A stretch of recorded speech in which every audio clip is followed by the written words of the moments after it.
The Holy Grail War had begun, and Kiritsugu's group operated separately from Yukiko and Ridwan. The couple continued their work on the vessel meant to capture the Grail once the Grail tried to be summoned.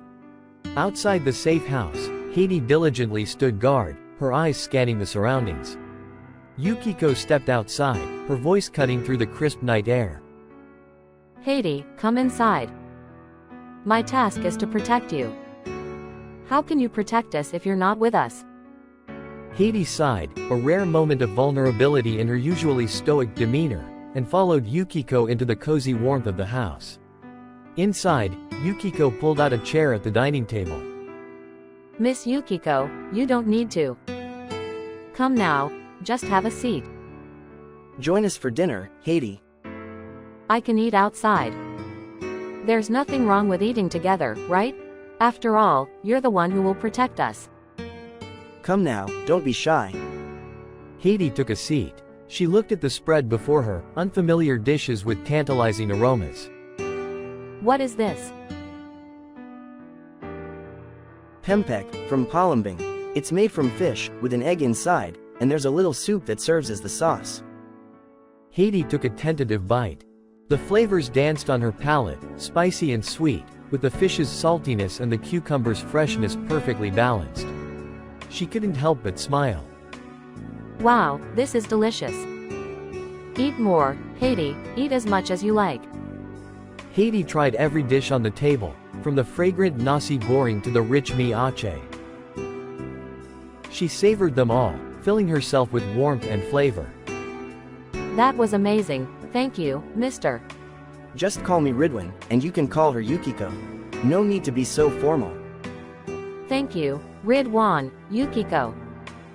After dinner, Heidi stood to leave, heading for her usual post outside. Yukiko called after her. Where are you going? Outside, to stand guard.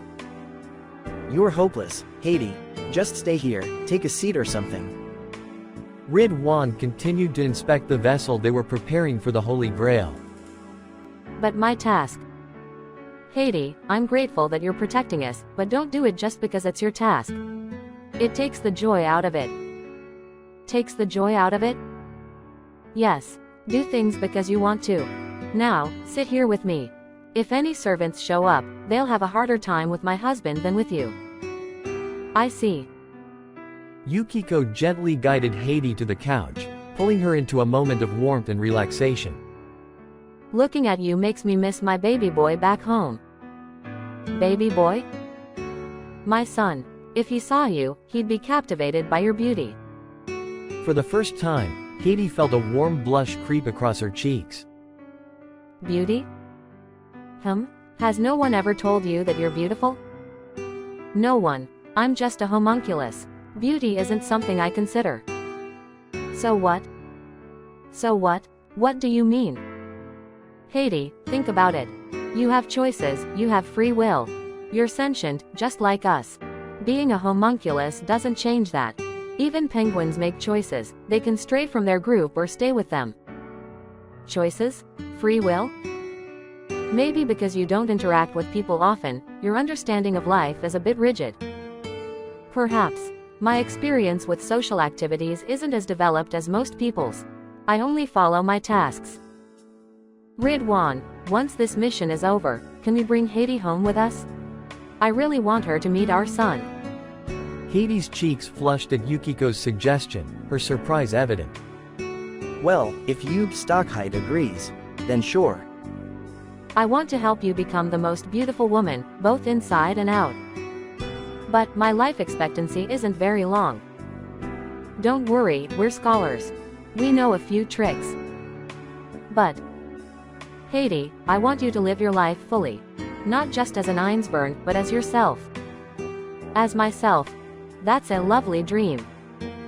By the way, are you a tomboy?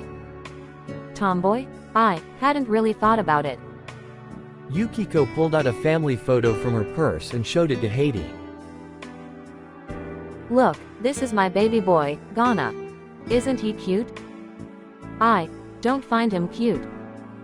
What, not cute by your standards? No, but I do find him beautiful. Yukiko tilted her head, puzzled that Heidi described her son as beautiful instead of handsome. Ridwan chuckled as he scribbled in a notebook nearby.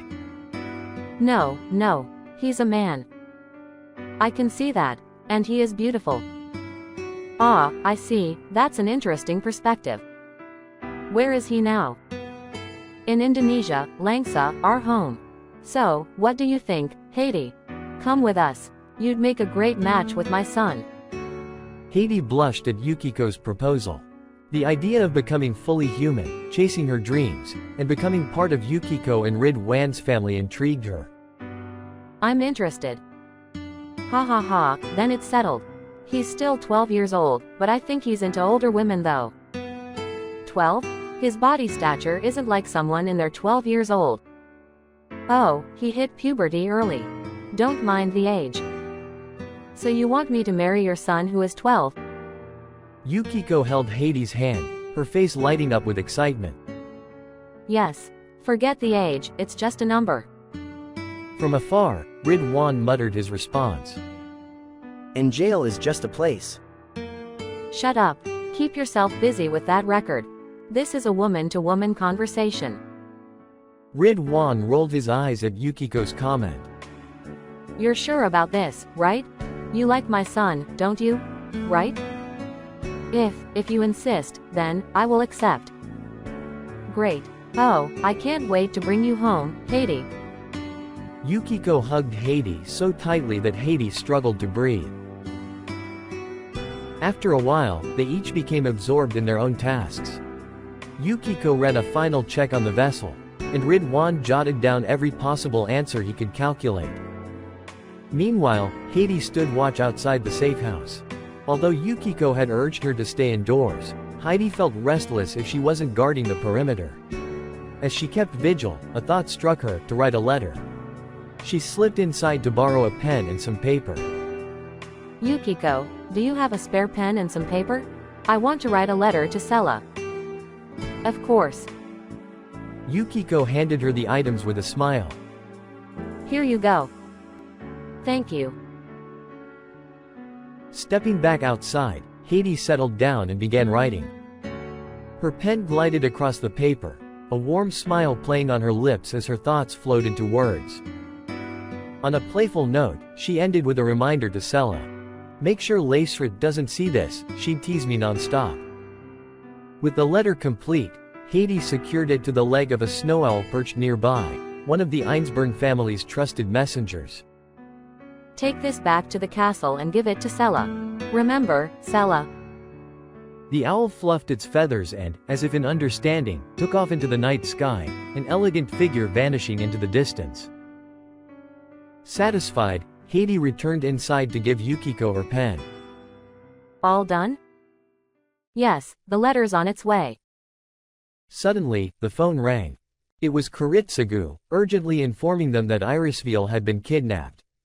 The conversation was lengthy, and Kiritsugu insisted the scholars return home. However, they refused, encouraging Kiritsugu to hold on to hope and assuring him that Irisville might still be alive. Kiritsugu finally agreed to provide further instructions later. Meanwhile, Ridwan busied himself with documenting their findings and observations in a book, preparing for whatever might come next. Maya.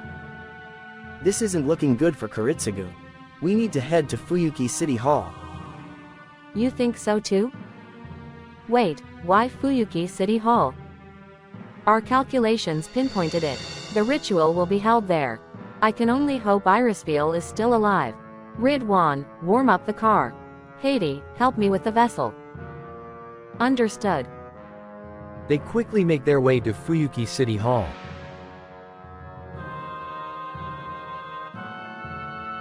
After parking in the underground garage, they efficiently unload the vessel and head for the emergency stairs.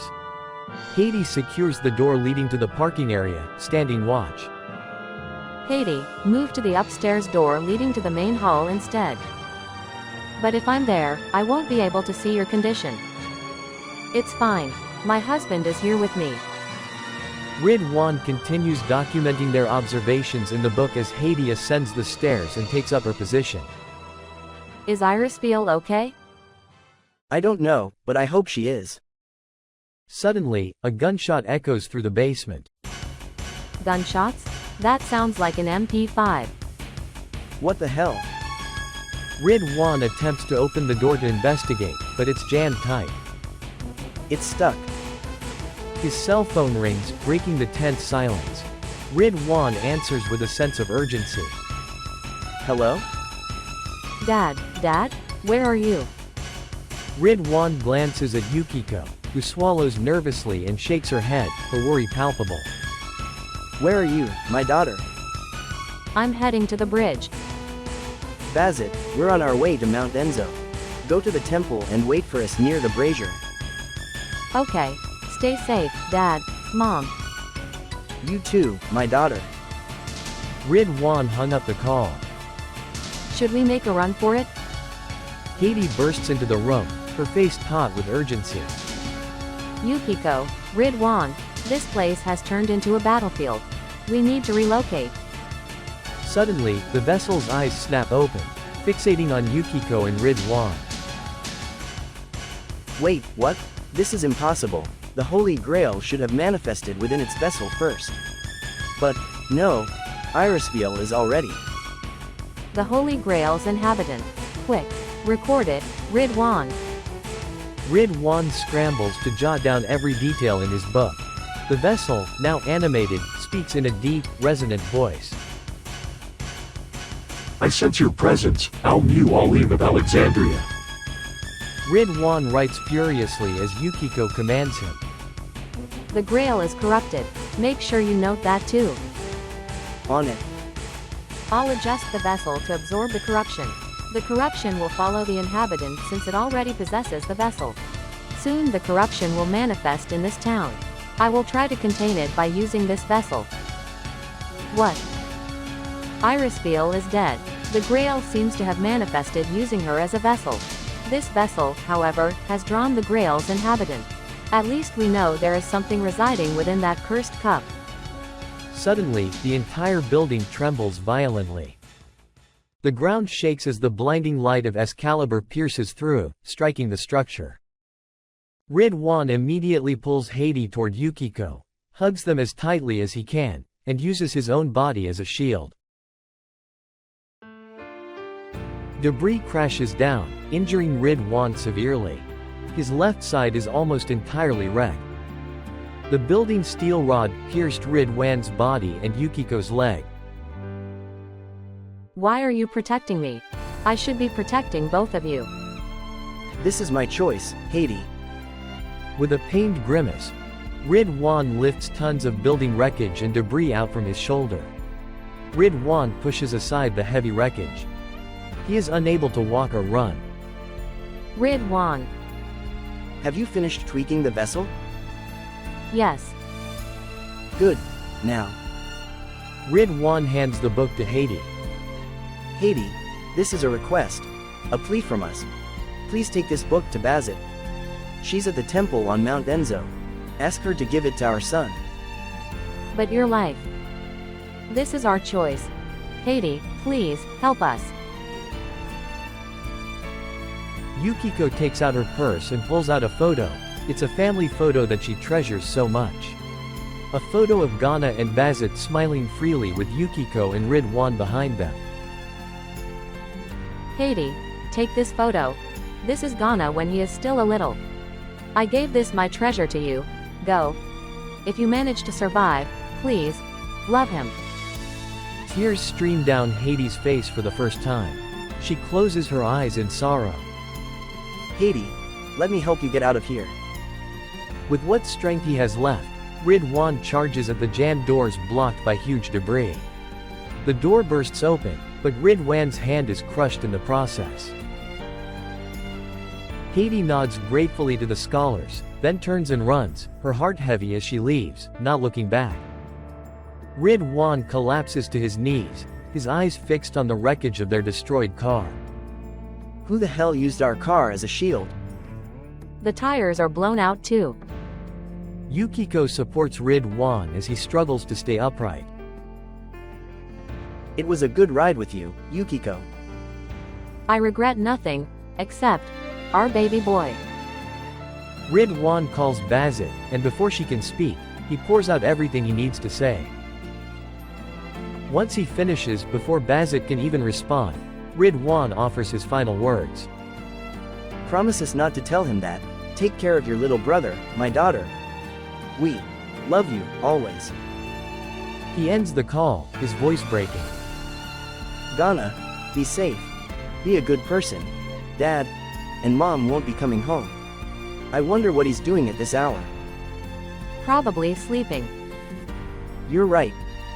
Yukiko, I love you.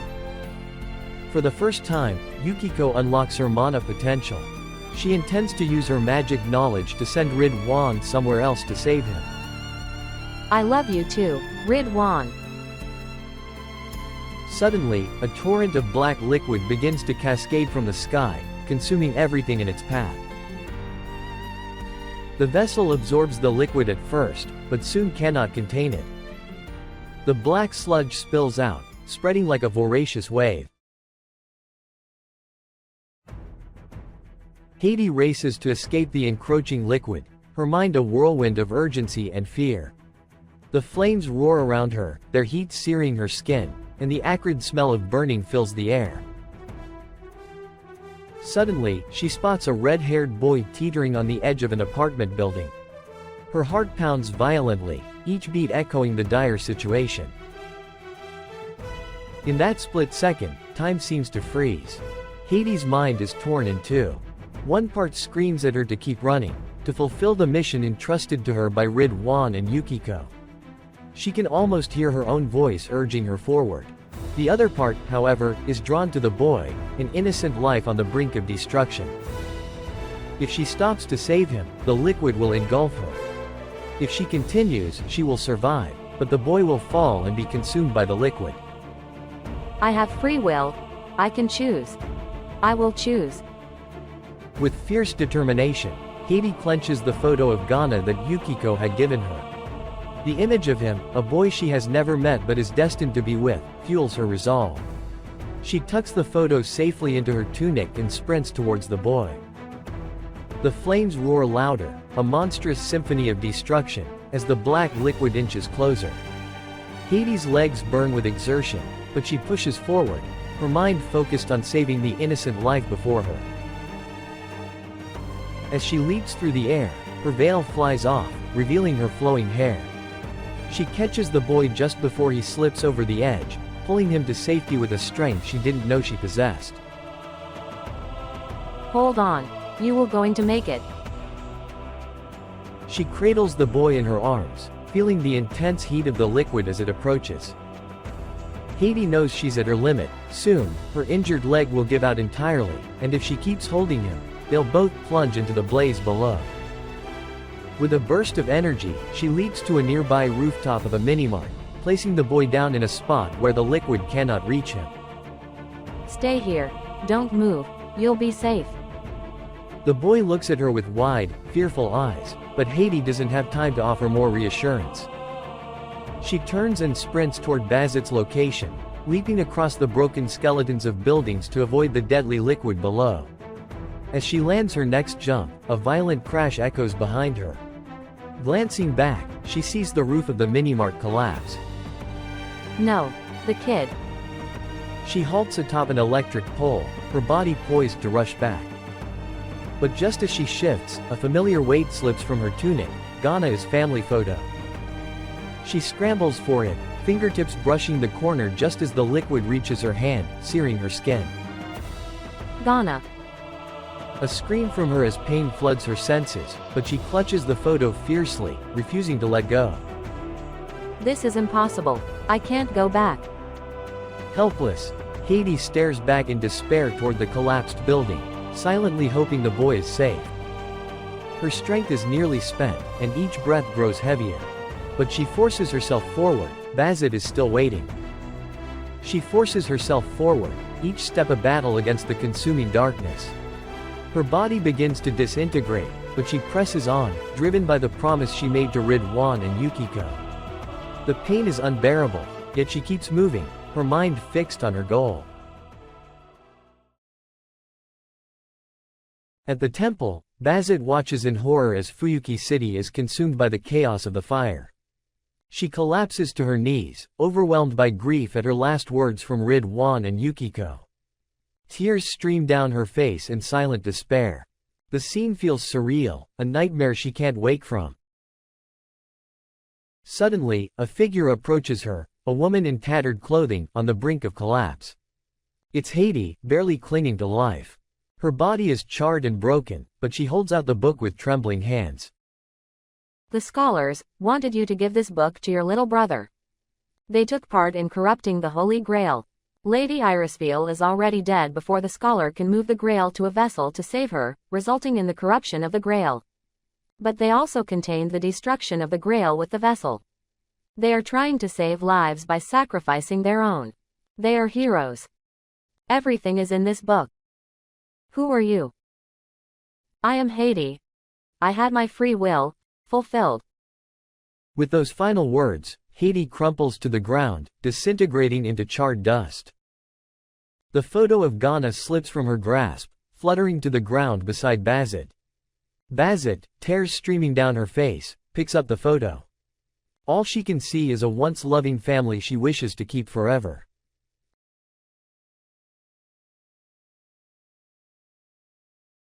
No, I can't. I can't do this. Please, please stop. Help me. Yukiko, do you hear that? I do. Let go of my hand, Yukiko. She needs you now. She needs your guidance. But if I do that, I'm as good as dead, Yukiko. Hey, don't be afraid.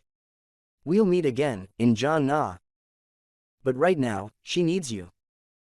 She's standing at the edge of her sanity, and guilt will destroy her if you don't help her. I understand. See you in John Na, Ridwan. Now then, let's see what you're so afraid of.